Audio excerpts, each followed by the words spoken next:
Salut, c'est Mathieu de Ludovox et donc je vais vous présenter un petit peu le Convention Center. Donc derrière moi se trouve un des couloirs dans lequel nous avons le press room, des salles de conférence, le lounge des Very Important Gamers, mais nous avons aussi ce couloir-là qui nous amène vers le Exhibit Hall et dans lequel il n'y a pas grand-chose à part des cosplayers qui défilent en permanence. Et sur ma gauche, nous avons les espaces de jeu, notamment ici les espaces de jeu dédiés aux jeux de rôle. Et derrière, nous avons le jeu de plateau. Donc il y a pas mal de Donjons et Dragons avec des campagnes qui se déroulent. Mais on a pas mal de Catan aussi. On a beaucoup de jeux familiaux, des espaces qu'on va visiter bientôt.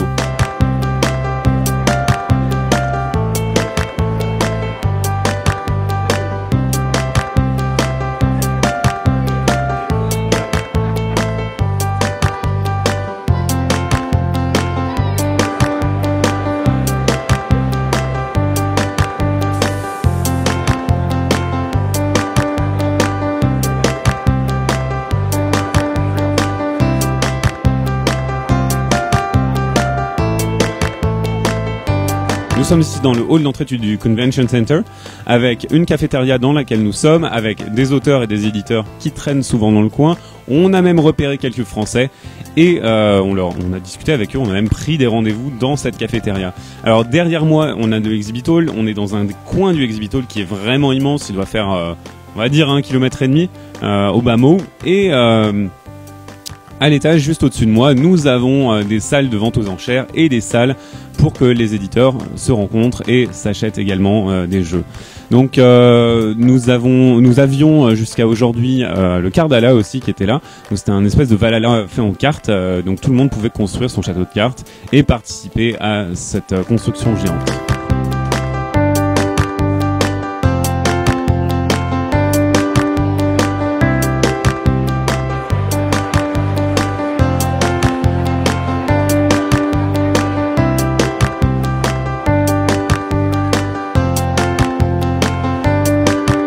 Donc ici nous sommes sur l'étage du Convention Center et cet étage c'est un peu particulier parce qu'il n'est pas dédié aux board games.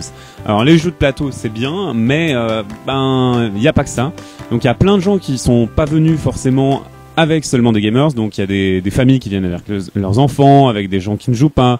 Et du coup en fait on a le Writer Symposium par exemple, donc qui est un ensemble de conférences avec des écrivains. On a également une garderie, des salles de repos et des ateliers, voire même des cours. Donc il y a des cours de dessin, des cours de bricolage, pour que tous les non-joueurs puissent trouver leur compte dans cette Gen Con.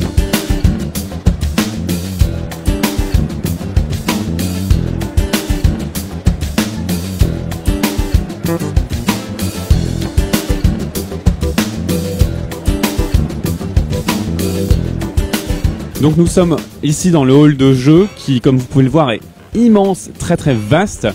Et dans ce hall de jeu, nous allons trouver des Catan, nous allons trouver des jeux éditeurs, édités ou non d'ailleurs. Nous pouvons trouver également des prototypes de l'autre côté, des campagnes de Donjons et Dragons. Et derrière moi, tout au fond du hall, nous avons les jeux de cartes à collectionner. Donc nous avons les jeux de cartes évolutifs. Donc nous avons Magic, nous avons Netrunner, nous avons le Trône de Fer, nous avons Warhammer Conquest, etc., etc. C'est un hall immense dans lequel nous n'avons malheureusement pas passé assez de temps puisque nous avons été pas mal occupés sur l'Exhibit Hall.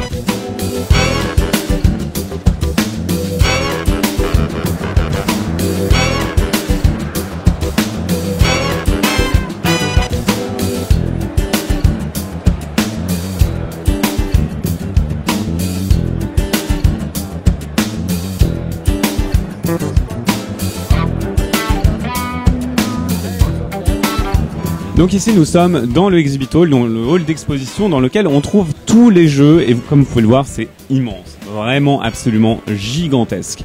Donc le hall d'exposition, donc là nous sommes dans un des coins, on est vraiment dans le coin le plus proche du hall d'entrée.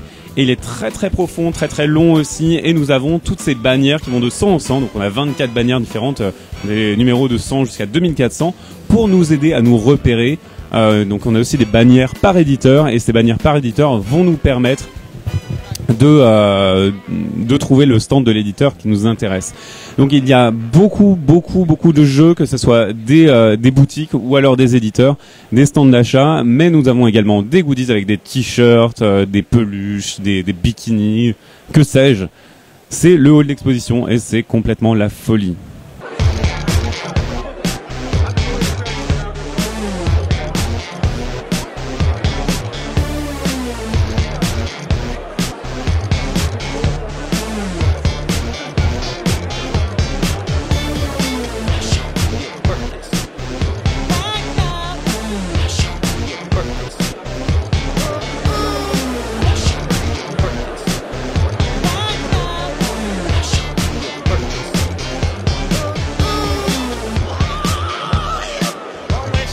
Donc ici on est dans un des espaces un peu particuliers du Exhibit Hall. On est dans l'espace des artistes et des auteurs. Donc en fait on a une grande variété d'artistes qui ont illustré des jeux de cartes. Par exemple l'invité d'honneur c'est Tony DiTerlizzi qui est un des illustrateurs les plus connus de la grande époque de Magic. On a beaucoup d'auteurs aussi qui sont venus dédicacer des livres, des comic books. Et on se retrouve dans un espace un petit peu plus calme, avec beaucoup de belles illustrations.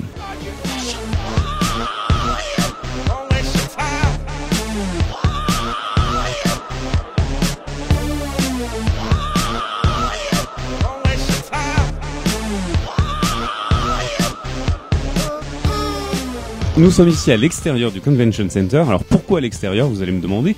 Eh ben c'est tout simplement que le Convention Center est trop petit pour accueillir tout ce qui se passe dans la Gen Con. Donc par exemple ici nous avons le Exhibit Hall, donc le hall d'exposition qui est trop petit pour accueillir tout ça. Et donc nous avons des plans un peu partout. Et dans la ville, autour du Convention Center, nous avons des hôtels réservés pour des événements dédiés aux jeux, surtout aux jeux de rôle. Donc par exemple les buildings qui sont autour de moi, le Wyatt, le Regency, le Marriott, tous ces hôtels sont complètement réservés et pas que pour les exposants, pas que pour les chambres. Toutes les salles de conférence sont bookées toute la journée et le catalogue est immense. Il est impossible de faire le tour de la Gen Con humainement.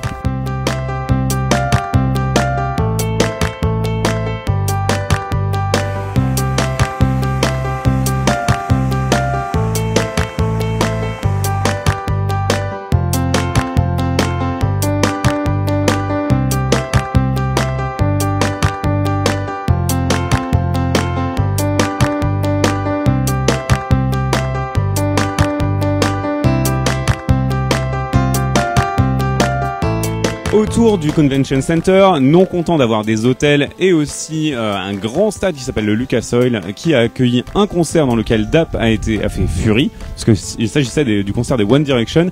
On a aussi un stade de baseball qui se trouve juste derrière moi, donc c'est le Victory Field. Alors il n'y a pas que ça bien évidemment. Indianapolis c'est aussi un très grand campus médical, pas mal de labos de recherche médicale. Et également, donc on a même vu des bâtiments qui ont servi à abriter des esclaves pendant la guerre de sécession. Donc c'est une ville, malgré tout, qui a un certain passé, qui a une certaine histoire, et autour de laquelle la Gen Con articule pas mal d'activités. Maintenant vous savez à peu près tout sur le Convention Center, alors à bientôt sur Ludovox.